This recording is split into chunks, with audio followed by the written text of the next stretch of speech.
This is peak. This is just peak, man. I don't know how else to describe it. I love the character of Thorfinn so much. He is one of my favorite protagonists in all of fiction, and I felt his plight. I felt his struggle as I read through the manga. Every single chapter, every single volume of the manga, I grew to love this character more. And understanding where he eventually ends up, which I will not spoil, and knowing his entire past and history as well, this is such a pivotal moment in Thorfinn's life and in his character development that when I saw it animated, and I knew that it was going to be a very well animated sequence. I knew that they were going to add in some great music. I knew the animation quality was going to be upped. I knew that they were going to spend, very precious time on this episode because the anime staff that is in charge of creating Vinland Saga has always drawn very, very close attention to all of the main scenes that are so pivotal for so many characters. Now, every episode I think looks good. There are some times where you can tell they skirt on the animation a little bit, but every single anime does that. Every single piece of animation does that. Every animated show reuses animation or, doesn't make the quality 100% on particular scenes that aren't as important as others. It's not anything that's unique to Vinland Saga. But whenever there is a huge moment that is a defining moment for the series, for the plot, or for the characters, they always go the extra mile in adding that extra effort into making those scenes be something that's going to be impactful and memorable. And when I saw this scene animated, even though I knew that it was going to be something special, I still was taken aback, and I felt this surge of emotion wash over me. And I'm pretty sure it's not just the 3 scoops of pre-workout and the large coffee I had today. I think it was also the quality of the episode. Maybe it was a little bit of both. But I felt the pain, and I really honestly felt it, and I started to get super emotional about it. Not just because, I've been reflecting on my own life recently. Not that I don't do that all the time, but I was thinking about, my past, my future, defining moments in my life that I chose to go into a different direction, and the hope that if you continue struggling, you can eventually rise above. And I just kind of attributed all that to that moment of Thorfinn falling down into the chasm within his own mind. And first of all, I love the way that they did that sequence. I love the POV shot, which is actually also how they did it in the manga as well. They did a POV of him falling down into the mountains. Look at that. I opened up right to the page. And so they adapted that just as it was. It wasn't just an artistic choice from the anime staff. It was how it was done in the manga. But when he was doing that, and he was grabbing on, and his fingernails were breaking off, and he was falling and falling, even though he just had this moment of peace, this very brief moment of bliss, seeing his father again, and his father's asking, "Who did you kill? I smell blood on you." All of the things that I never got to teach you, which is true. I mean, you got to remember, Thorfinn was only 6 years old when that event happened with Thors.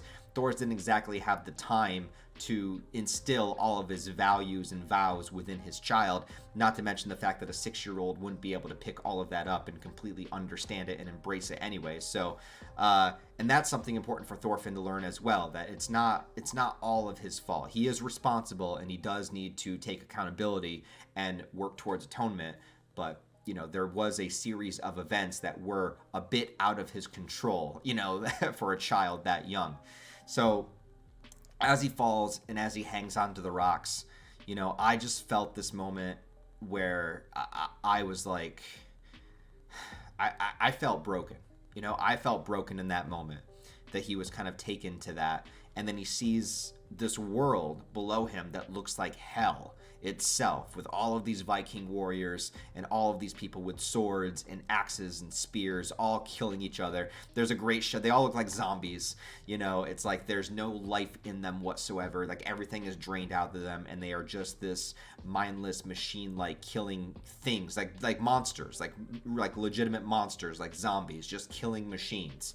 And I love the one shot of the one the one zombie twisting off the head of the other as he walks by and taking it with him, and he just sees this absolute chaos underneath him. And I love the way it was animated. I love the red tones in the background, really making it feel like a hell-like environment. Maybe something similar to Valhalla, which is supposed to be something miraculous, which is supposed to be this this place that you go when you die in battle, that you're going to be rewarded, and then it's all about victory and honor forever. But what does that really mean?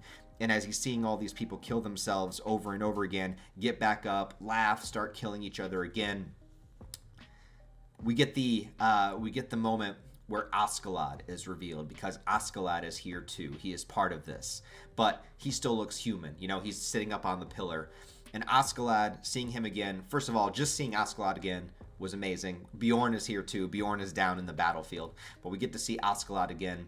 And Askeladd, for better or worse, was a very important masculine figure within Thorfinn's life. I mean, he did kind of, in a weird, twisted way, kind of represent like a surrogate father after Thors was killed, but in very different ways.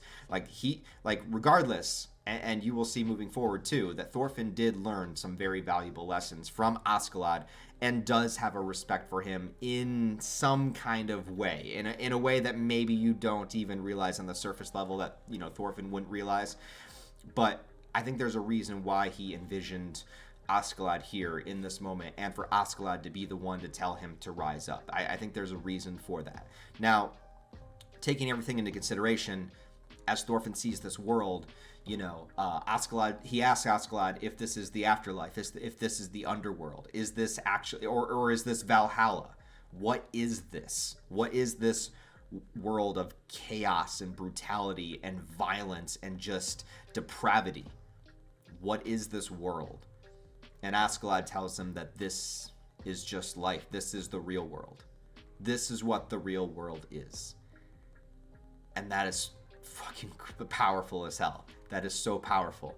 And that's, it is. It's people vying for conquest and territory and reputation and, proving their worth by destroying others and killing other people and feeling some sense of fulfillment within the darkness, within the violence, fully embracing it, believing that it's the best thing that they can possibly do, or the only way to live, that there's not another way out. They don't see the chasm that they can climb. They're not even paying attention to it. They are just destroying. They are just bathed in chaos. And that is the world. That is the real world. And Thorfinn, for a brief moment in time, was sort of in this escaped, peaceful, grass-filled land with his father before being dragged back down. And the metaphor is that he got dragged back down the moment that he enacted violence against another person once more. And it's not that the farmhand didn't deserve a punch in the face. Trust me, he did. But it's because Thorfinn allowed that rage to take over him once more that he was reminded of what the real world is. And here he is in it, about to fall in it again, hanging on for dear life just by his fingertips. And I love the moment where all of the zombie creatures, start crawling up to him and create this bridge of bodies to try to grab him. I'm a horror movie fan. I love horror stuff as well, so I love that kind of nightmarish imagery. Is really, really cool. And seeing it kind of reach out towards Thorfinn's face. And Askeladd reveals that all of these creatures, all of these dead bodies that are coming to get you, to drag you back down to the real world, are people that you killed. They are they want you here because this is what you were to them. And if you continue down this path, then that's all you're ever going to be. You're going to be the same exact thing as everybody else. And you're just going to be a nameless, faceless zombie within a world of killing. Because there is no difference, right? Now, Askeladd accepted his fate. He accepted what he was. Same thing was with Bjorn. But Thorfinn has a chance to be something else. Thorfinn has a chance to rise above, but only if he takes the steps to do it. Only if he puts in the work. Only if he faces his actual battle to become a true warrior, which is to find a way out of this. To find a way to be better than this. To find a way to rise above, to brutally try to climb while you have all of this weight dragging you down. For Thorfinn, it's the weight of everybody that he's killed. You have, hundreds and hundreds and hundreds of pounds on you, and you have nothing to help you. You have broken fingers that can barely grab onto the rocks, but you have to climb. Because if you don't, you just become this. And this is all there is down here. And again, coming back to Askeladd to be the one to tell him to rise up, the same way that in Askeladd's final moments, he was telling Thorfinn, go on, become a true warrior, be better than this. You can, like, there is that aspect of Thorfinn where he is able to do it. Maybe somebody like Bjorn couldn't do it. Somebody like Thorkel definitely can't do it. But somebody like Thorfinn can. But it requires that amount of work, that amount of effort. It requires dedication to a vow. It requires a lot of pain and a lot of sacrifice. Like, you don't crawl out of a chasm like that just because you decide that I want to be better. You have to actually do it. And I think that that's like the symbolism of the climbing and doing it with the weight on you, and doing it without the safety net, right? Kind of reminds me of like The Dark Knight Rises. Like, he was only able to get out of the cave once he didn't use the rope, once there was no alternative, once there was like, you cannot turn back, you cannot fall, you have no choice. You either do this or you're fucked. So Thorfinn makes the climb, and then is kind of wakes up, transported back to his unconscious body. The farmhands have gone away, and Einar's beaten up, Thorfinn's beaten up, and they kind of help each other up. He checks on Einar, and they start walking away, and Thorfinn makes the vow. He makes the oath to Einar that I am through with this world of violence. I don't know what I can do, but I'm going to try to find a way to be better. I'm going to try to find a way to escape this. And that is the beginning, the true beginning of Thorfinn's development and transition, and what he eventually becomes for the rest of the manga. But it's going to be a climb, and it's not going to be easy. They are absolved of their discretions against the farmhand because Patar did find evidence that the farmhands were the ones that destroyed the wheat. So Kettle decides to not punish anybody, that they're just going to say wild boars destroyed the wheat and there was no fight. So farmhands don't get punished and the slaves don't get punished. We are just going to say it was a freak event and then nothing ever happened. So, and that might seem a little bit too easy for Thorfinn to get out of it, Thorfinn and Einar. But again, Patar has kind of got their back. Keitel, as we saw before, is kind of a squeamish guy to begin with. He doesn't really like delving out punishments if he doesn't have to. So I think it falls in line with all of the characters and makes sense. And this episode ends where I thought it would. It ends at the end of book 5. So if you are looking to get into the manga, now you can read all of book 5 and you won't be spoiled if you want to. Or if you want to start the manga after this, you would start at book 6. So yeah, we are 1/3 of the way through the season, 1/3 of the way through the arc. And I'm excited for the next segment, man. The middle segment is great.